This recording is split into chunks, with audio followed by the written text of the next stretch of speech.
Boa noite, bom dia, boa tarde. Me ajeitando aqui na cadeira. Pessoal, o título desse vídeo, dessa mini conferência, se chama Bíblia Sagrada, Fatos ou Símbolos. Eu fiz um esqueletozinho aqui, tipo um roteiro de como vai ser o vídeo, e pretendo que o vídeo não seja muito longo, né? Você espectadora, você espectador, o que é que você vai encontrar nesse vídeo, nessa mini conferência? Bem, primeiro eu vou me apresentar, tentar falar brevemente do currículo, do meu currículo, né? Da minha formação. Assim.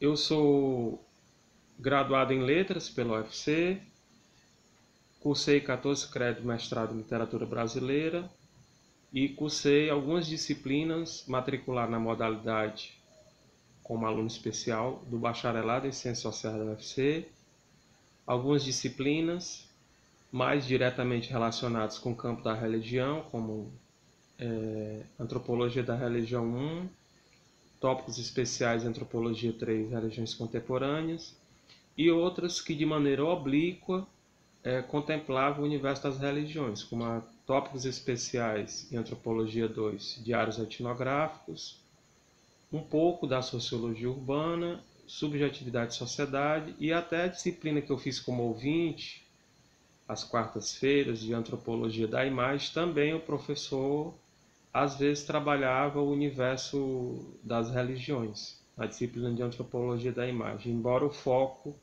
não fosse religião, né, nessa disciplina. E também em 2014, quando eu me aproximei do bacharelado em Ciências Sociais da UFC, como ouvinte, eu também cheguei a fazer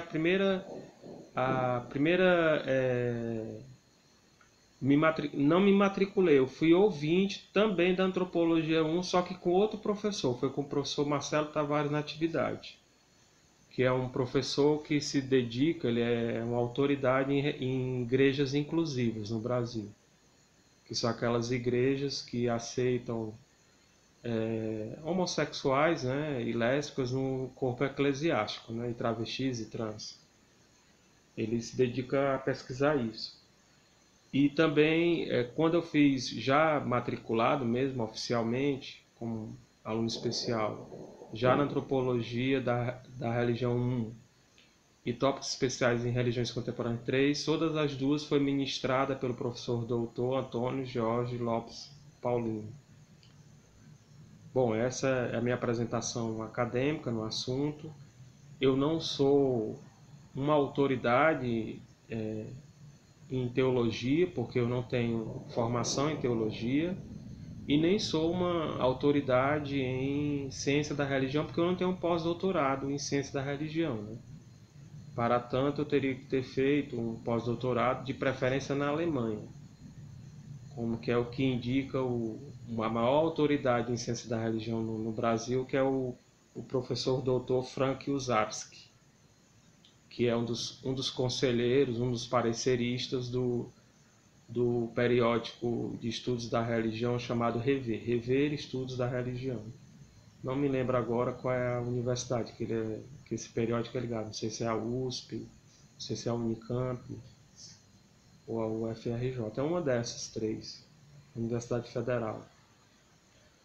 E então, para eu ser considerado uma autoridade, né, em ciência da religião, eu teria que ter feito no mínimo um pós-doutorado, né? E a minha formação em ciência da religião é muito inicial ainda.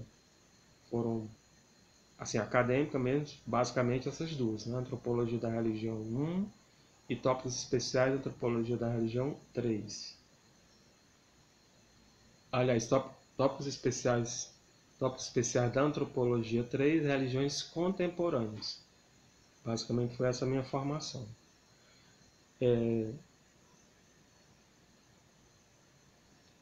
Bom, aí vocês devem perguntar, né? Ele vai falar como pesquisador ou como religioso, né? de que lugar de fala eu vou falar nessa mini conferência, ou nessa aula. Bem, eu pretendo falar como pesquisador, mas é lógico, como diz um texto de antropologia cultural, né, se chama Ser Afetado, acho que é do Favre de Saada, esse texto.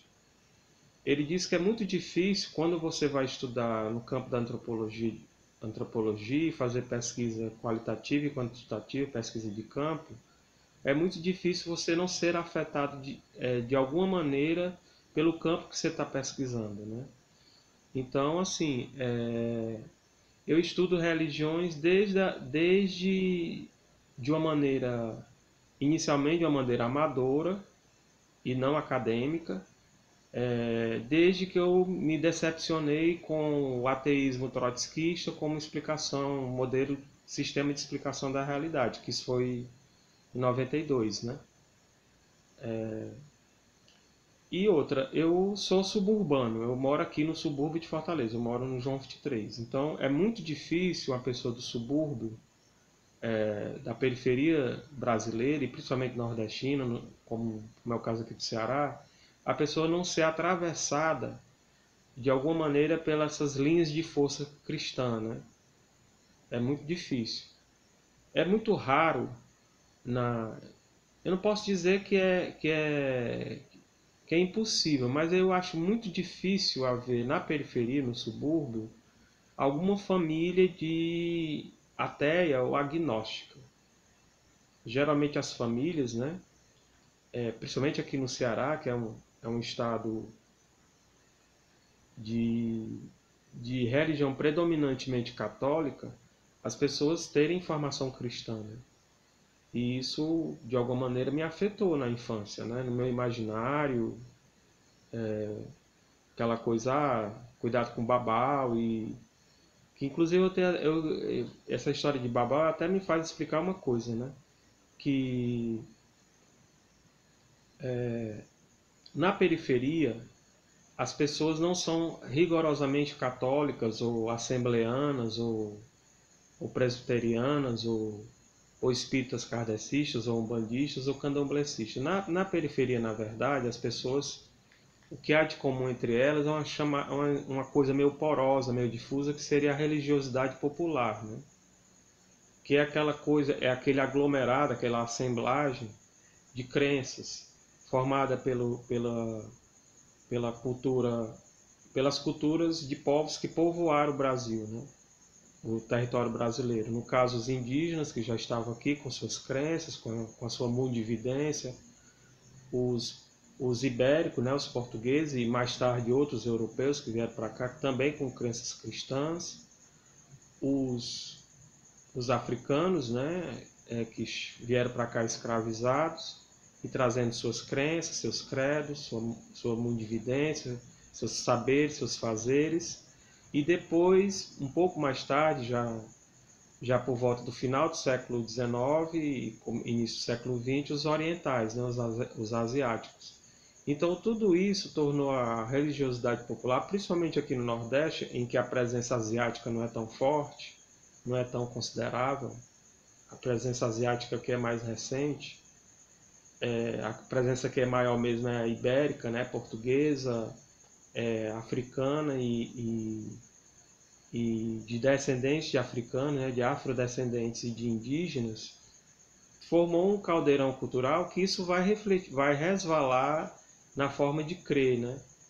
Na forma de conceber o divino, o sagrado, Deus, o luminoso e tudo mais.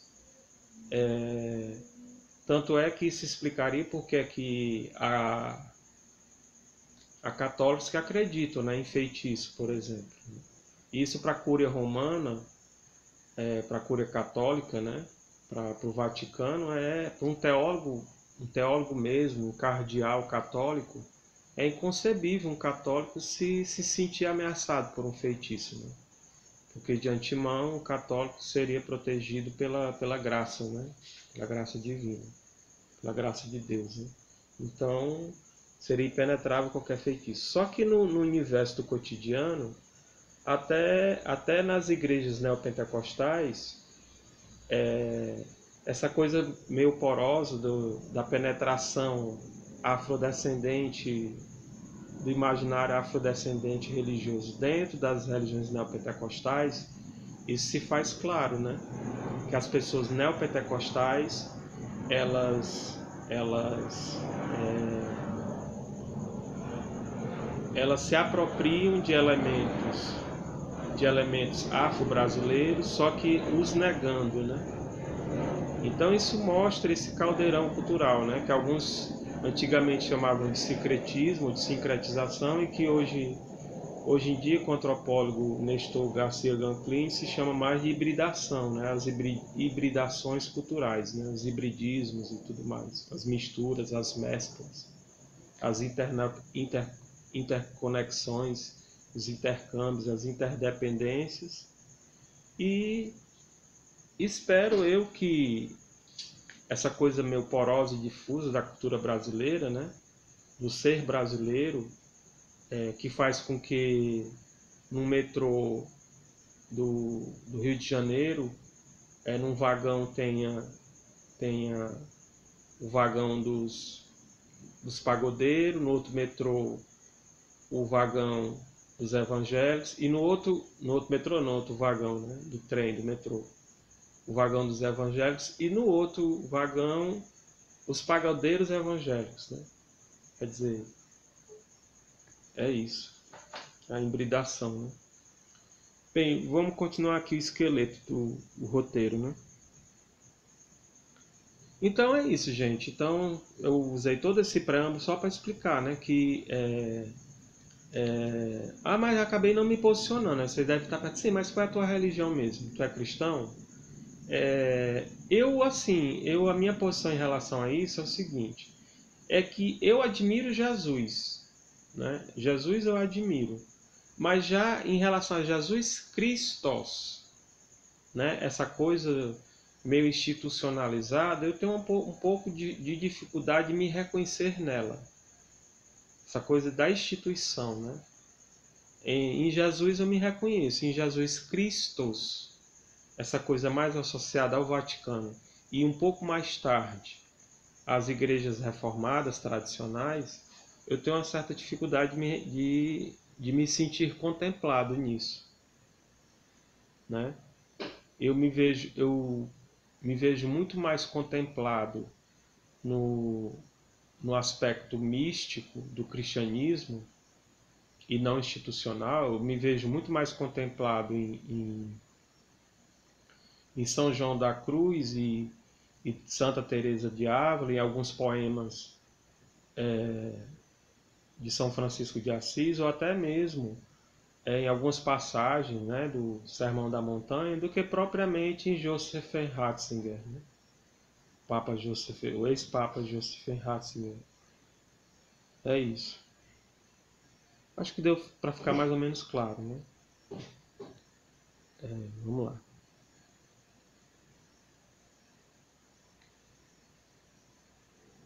Explicação. Bom, a explicação do título da aula, né? Por que eu resolvi intitular Bíblia Sagrada, Fatos ou Símbolos? Eu sempre tive um insight, uma intuição, de que a chave metodológica de entender a Bíblia como historiografia não era muito adequada, né? Eu sempre, até por minha formação em letras, e mesmo antes disso, antes mesmo de fazer a faculdade, eu li a Bíblia, tinha interesse, né? Eu gosto muito de ler desde criança, desde que aprendi a dominar o código da língua, né? Eu gosto de ler tudo. Eu sempre tive uma intuição, um insight de que aquilo que eu estava lendo não era propriamente historiografia ou história, né? História com H, né? Porque tem história com H e história com E, né? Eu sempre tive uma suspeita, uma desconfiança, uma pulga atrás da orelha de que aquilo não era historiografia. Aí, quando foi agora recentemente, eu peguei um livro que eu não estou encontrando aqui O livro, assim, eu tive que devolver, né? Foi emprestado. Foi até a Ana Dulcina Lima Cordeiro que me emprestou, uma amiga minha, que é assistente social. Ela me emprestou o livro, se chama Deus Como Nasceu, né? Eu não lembro o autor, mas é daquela coleção da Super Interessante. E o livro ele tem uma parte lá que me deu um ótimo insight assim, sobre essa questão que eu estou colocando, que se traduz no título dessa minha mini conferência, né? Quando ele constrói o argumento de que as pessoas esperam encontrar, principalmente os fundamentalistas, de que a Bíblia ela pode ser lida tal qual se lê o Folha de São Paulo, o Estado de São Paulo, o Diário Oficial, o Diário do Nordeste, o Jornal Povo, a Veja, a Época, Isto É, né? Ele diz que isso é um erro, né? A Bíblia não fala de fatos, ela fala de figuras, né? De tropos ou de símbolos, né? Então foi com essa chave metodológica dele, ou com esse insight, que eu resolvi construir esse vídeo, né? Essa aula. Agora eu vou dizer mais ou menos a minha metodologia, explicando através de 2 episódios bíblicos, que seria a Árvore do Conhecimento e o Mar Vermelho, né? Seriam esses 2 episódios. E aí eu anotei aqui, fazer a filologia e etimologia do vocábulo fato versus símbolo. Vamos lá, vamos tentar, né? Bom, como é que eu entendo essa coisa, né? Bem, gente, eu vou tentar fazer essa coisa não ficar muito empolada, né? Muito chata. Tentar tornar mais acessível. O que é fato? O presidente Jair Messias Bolsonaro foi eleito em outubro de 2018 e se empossou no cargo de presidente em janeiro de 2019. Isso é fato. Por que isso é fato? Porque há fontes historiográficas e jornalísticas que dão conta desse fato, né?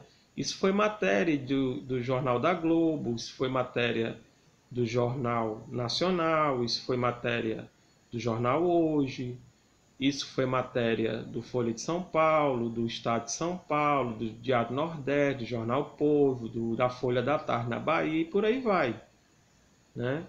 E todo mundo assistiu a transmissão pela televisão. Então isso é fato. Isso é do campo do ordinário, né? Isso é do campo do cotidiano, isso é do campo do fatual, né? Então é uma coisa que ninguém pode se furtar isso. O Jair Messias Bolsonaro, a partir de janeiro desse ano de 2019, ele é o presidente do Brasil. Isso é fato. Agora já, por exemplo, outra parte da metodologia é que eu vou me utilizar do dicionário bíblico, né? Aí agora eu vou dar os 2 exemplos. Tentar trabalhar em cima dos 2 exemplos. O episódio da Árvore do Conhecimento e depois, em seguida, o episódio do Mar Vermelho.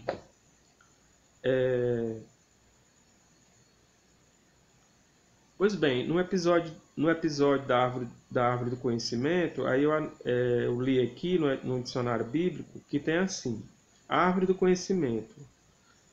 A árvore colocada por Deus do Éden junto à árvore da vida e de muitas outras, cujos frutos não poderiam ser comidos por Adão e Eva. Aí há um comentário aqui do dicionarista, né? Da pessoa que elaborou o dicionário, que não é atribuída a autoria aqui, pelo que eu vi. Na ficha catalográfica não tem o autor. Não tem. Não tem de jeito nenhum. Tem a editora, que é a DCL, mas o autor não tem. Aí há o comentário, vou ler o comentário. Muito embora houvesse a proibição de Deus para que Adão e Eva não comessem os frutos daquela árvore, a ordem não foi cumprida, culminando com a expulsão dos dois do paraíso. De fato, o problema que se apresenta não é o total e comer do fruto, mas a inclinação a uma sedução da serpente que disse. Aí agora a suposta voz da serpente. Porque Deus sabe que no dia em que comerdes desse fruto, vossos olhos se abrirão e sereis como Deus. Fecha aspas. A queda se dá no desejo de ser como Deus, e não no fruto do conhecimento do bem e do mal. Estar no comer, e não no conhecimento, a raiz da queda. Pois é, o que é que se vê aqui? Né? Isso aqui dá uma longa discussão, né? Eu vou tentar ser o mais sintético possível, se é que vai dar, né? Gente, isso não é fato, né? Isso é texto, isso é textualidade, né? Isso é literário, isso é ficcional. Por quê? Porque a gente sabe que isso é da ordem do extraordinário, do fabuloso, do literário, do ficcional, da ordem do mito, do mitológico. Agora, isso invalida o texto, por ser fato do mito, né? Mito aqui é mentira? Não. É no sentido de... Porque o que é mito? Mito é uma narrativa, né? Mito é uma narrativa. E geralmente a mitologia, ou mito, ela é uma narrativa que tem um fundo explicativo para alguma coisa que a humanidade naquele momento não consegue explicar, né? E no caso, como essa mitologia está num corpus sagrado, que é a Bíblia Sagrada, né, no cânon sagrado, então imagina-se que esse mito, ou essa mitologia, ou esse texto tem um fundo moral, né? Então, na economia do texto, ainda que cobras não falem, porque cobras não têm cordas vocais e nem um cérebro que dê para elaborar ou prolatar frases, né? Cobras não falam nem aqui, nem no Japão, nem na África, nem nos Estados Unidos, nem na Austrália, nem em canto nenhum. Na Bíblia, a cobra fala, a serpente fala. Isso tem um sentido, né? Como o próprio texto falou. Então, isso não é da ordem do fato, do fatual. Aqui nós não estamos lidando com a Folha de São Paulo, com o Estado de São Paulo, Diário do Nordeste, Jornal Povo, a Folha da Tarde na Bahia, com o Diário Oficial, com a bula de remédio. Nós estamos lidando aqui com o texto simbólico. Nós estamos lidando com o símbolo. É uma coisa que se utiliza de uma figura de linguagem para te situar em outro campo, né? E eu poderia até dizer, né, que a função de linguagem aqui, enquanto que no enunciado presidente Jair Messias Bolsonaro foi eleito em outubro de 2018 e empossado em janeiro de 2012, esse enunciado tem como função da linguagem uma função referencial, né, porque está baseado em fatos concretos. Aqui a função da linguagem seria uma função poética, creio eu, né? Já que a minha chave de leitura é a chave literária, né? Chave literária. Então é isso, no caso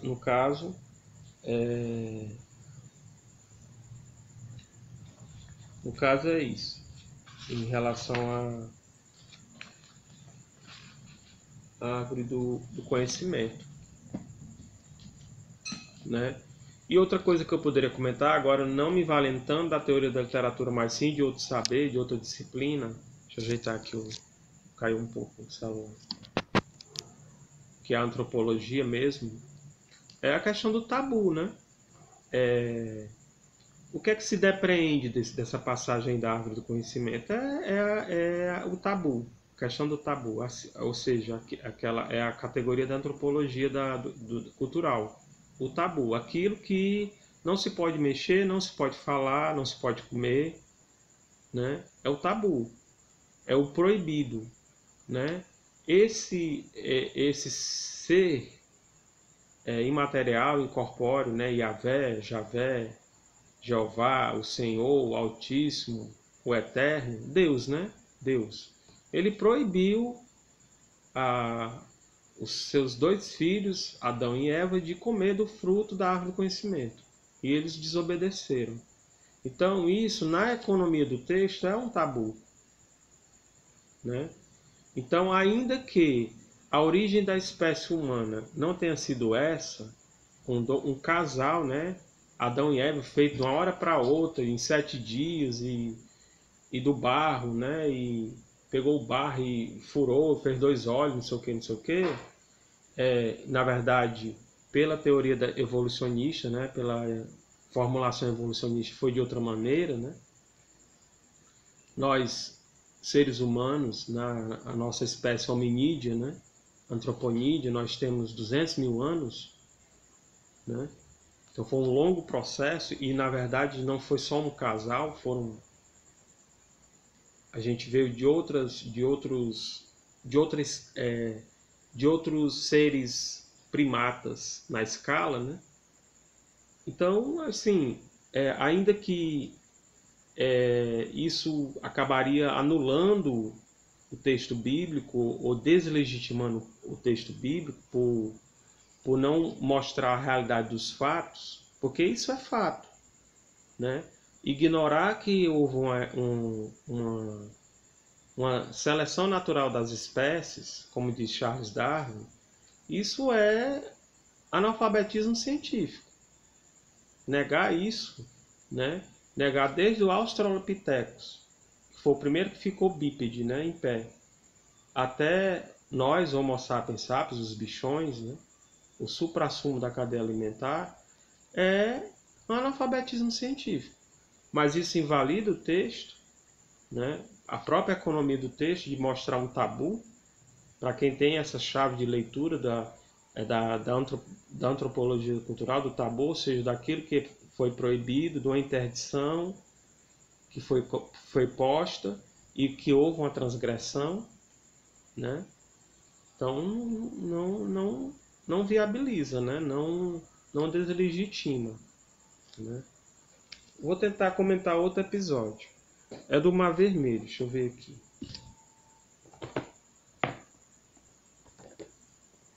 Tá aqui. Engraçado que eu desmarquei e abri e foi bem em cima. Mar Vermelho, identificado como o mar cujas águas foram afastadas por Moisés, permitindo que seu povo o atravessasse a seco. Vide Êxodo 10, 19, que é aquela parte que fala do sopro, né? Soprou os gafanhotos, as pragas do Egito, né? 13, 18, e a parte mesmo que fala dessa passagem, né? Da passagem da fuga do Egito, do cativeiro do Egito pelo mar, atravessando o mar, e o mar caindo, né? Sobre o exército do faraó, é do capítulo 14, do versículo 21 ao 28, essa passagem aí, né? Aí tem um comentário aqui: o episódio ocorreu no êxodo ou na saída do povo hebreu do Egito, perseguido pelo faraó, havendo o fenômeno das águas repartidas e em seguida o seu fechamento, engolindo o exército faraó perseguidor. Sua extensão é de cerca de 2.600 quilômetros.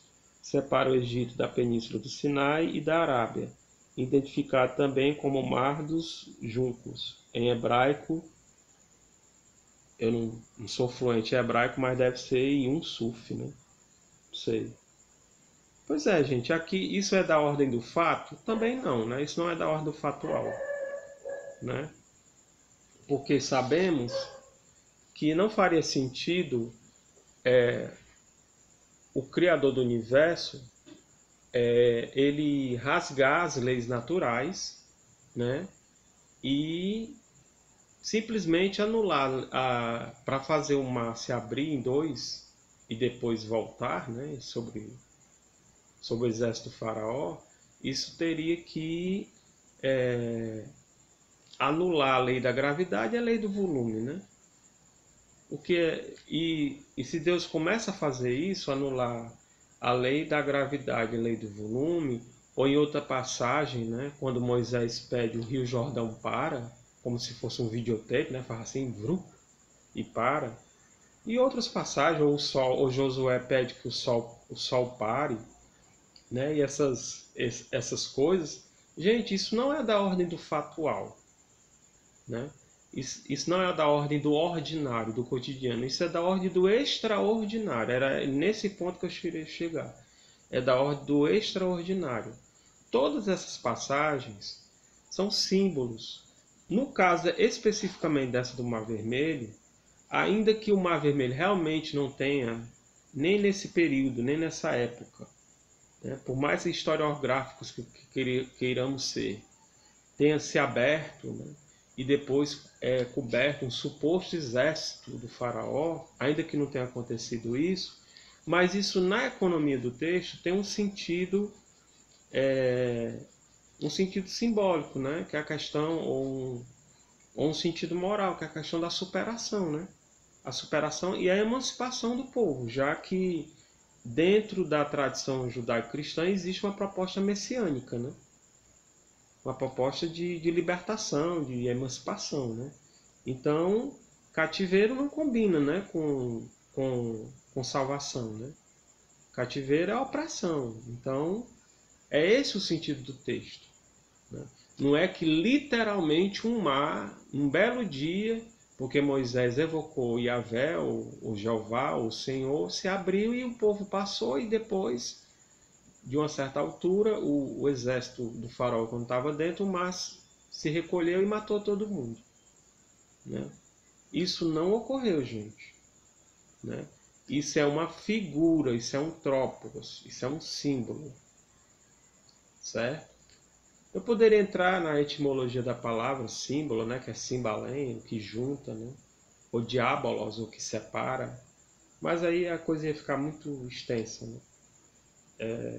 Símbolo é isso, gente, é uma coisa que remete a outra, né? É isso. Então é isso, gente. Isso não ocorreu. Por exemplo, o senador Magno Malta pretende criar uma PEC ou elaborar uma PEC contra o aborto, né? Isso é da ordem do fatual, né? Isso é previsível dentro da trajetória do senador Magno Malta ele fazer uma PEC contra a legalização do aborto, ou até uma PEC de criminalização do aborto, né? Ele faz parte da bancada evangélica, também chamada de bancada da Bíblia, então é extremamente previsível, né? Ainda que não tenha tido essa notícia, caso essa notícia ocorra e o autor desse projeto seja o senador Magno Malta, isso faz parte do fatual. Isso, na mesma, acho que uns 10 segundos depois sairia na TV Senado, o que comprovaria que isso é fatual, né? Já isso daqui, o Mar Vermelho, ninguém comprovou nada, né? Não houve nenhum registro histórico, só há um registro bíblico, não há registro histórico disso. Até esse comentário aqui que ele falou, né, de 2.600 quilômetros e separa o Egito da Península do Sinai, da Arábia, não sei o que, não sei o que, não sei o que. Ele se utiliza de um conhecimento geográfico, talvez, para tentar legitimar a passagem como verdadeira, como verídica, ou como verídica, etc, etc, mas ela não é verídica. Ela é talvez verossímil. Verídica é uma coisa, verossímil é outra, né? Verossimilhança é aquilo que sugere, que tem aparência de verdade, né? Na verdade, aqui encerra um tipo de verdade, a verdade da emancipação do povo hebreu, que era um povo oprimido. Essa verdade essa passagem do texto do Antigo Testamento é uma passagem que sugere a emancipação, É isso, gente. A chave é essa, é a emancipação. Não é que literalmente. É esse o meu problema com alguns neopentecostais, né? Que querem ler as coisas literalmente. Mas eles têm todo o direito, né? Todo mundo tem o direito de ser o que bem entender ser. Deixa eu ver mais o que poderia comentar. Bom, agora eu vou dar algumas indicações bibliográficas. Primeiro, o dicionário bíblico, né? Esse aqui que eu estou mostrando. Fixar bem a imagem. Ele não tem o nome do dicionarista, é da DCL, Difusão Cultural do Livro. Pelo que eu vi, é um dicionário de confissão evangélica, não é um dicionário bíblico de confissão católica, é de confissão evangélica. A outra indicação que eu tenho é a Bíblia de Jerusalém, que é essa aqui, tá meio estrupiadazinha, porque eu uso muito, né, para meus estudos. Tá muito riscada. E aqui, atualmente em Fortaleza, né, aqui no Ceará, a gente está tendo uma estação chuvosa muito forte, então mofa às vezes. Então, tá bem estrupiadazinha, mas tá aqui. Tem até o símbolo, ó.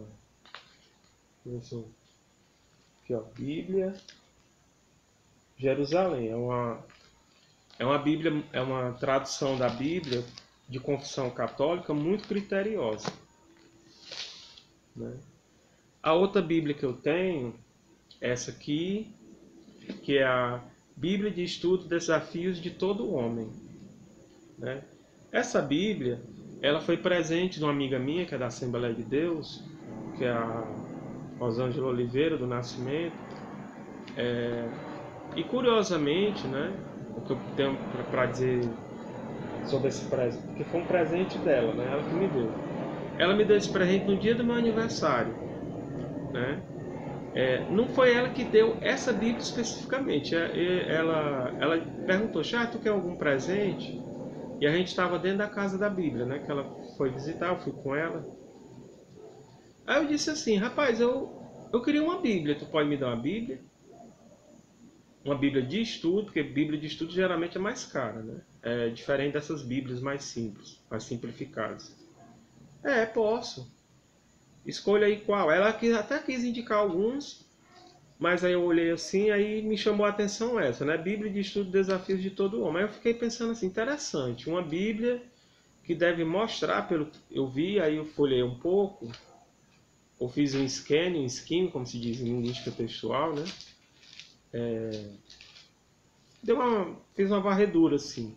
Aí pelo que eu entendi, era uma Bíblia para os homens, né? Uma Bíblia para o que se entende como homem, né? Uma Bíblia masculina. Aí eu fiquei interessado, deve ser interessante ver como é que o... E sim, essa Bíblia é de confissão evangélica, para deixar claro. Deve ser interessante, né? Saber como é que os evangélicos criam um produto editorial para o universo masculino, né? Quais são as representações de masculinidade dos evangélicos, né? E isso embalado num produto bíblico, né? Ou na própria Bíblia, no cânon bíblico. Como é que isso vem embalado? Aí eu fiquei muito interessado, porque eu me interesso pelo universo da sexualidade, ou das sexualidades, né, no plural, então eu resolvi pegar, né? E é muito boa, muito interessante. Outra dica de leitura que eu dou é esse livro aqui, Satã, uma biografia. É do professor Henry Ansgar Kelly, é um professor do Departamento de Literatura Inglesa da Universidade da Califórnia. Como essa edição aqui é a edição de 2008, e ele é muito erudito, provavelmente quando esse livro foi lançado, esse homem já devia ser um homem idoso, né? E como é 2008, tá com mais de 10 anos, talvez esse homem já tenha falecido ou desencarnado, né? Dependendo da sua perspectiva teológica, né? Mas é um livro muito bom. Eu vou até ler. Não vou ler nada não. Apenas é um livro que vai mostrar através de considerações etimológicas, que na tese dele, Satã não é uma substantivação, não é uma substância, não é um ser, é um epíteto, é uma adjetivação, é um adjetivo. Então, Satã ou Satanás é o adversário, é o que rivaliza, é o que inveja. Então, qualquer pessoa que é o seu adversário é o seu Satã, é o seu diabo. Qualquer pessoa que lhe inveja é o seu Satã, é o seu diabo. É nesse sentido que ele explica. Aí ele vai fundamentar com um estudo muito erudito, né, baseado livro, fazendo a exegese bíblica, né, livro a livro, e é muito interessante, eu indico, viu? É um livro muito bom, vou até mostrar aqui. Bom, gente, é isso. Eu não sei se eu cobri tudo o assunto, eu acho que mais ou menos. Eu acho que eu poderia ter sido mais esforçado na questão etimológica da palavra símbolo, mas eu não tenho um dicionário etimológico em casa. E é isso. E também não tenho uma enciclopédia. E é isso. Eu acho que vocês entenderam mais ou menos, né? Então é isso. Obrigado. Boa noite, boa tarde, bom dia. Quem gostou, comente alguma coisa. Quem não gostou também. Eu não vou policiar nenhum comentário. Vocês fiquem à vontade de comentar qualquer coisa, certo? Eu serei, assim como eu acho que demonstrei ser extremamente respeitoso no vídeo, eu só peço que sejam respeitosos comigo. Mas também, se não quiserem ser respeitosos, fiquem à vontade. Eu sou uma pessoa libertária. Eu não gosto do termo democrático, né? Porque a democracia tem também o seu caráter totalitário. E Deus abençoe a todos.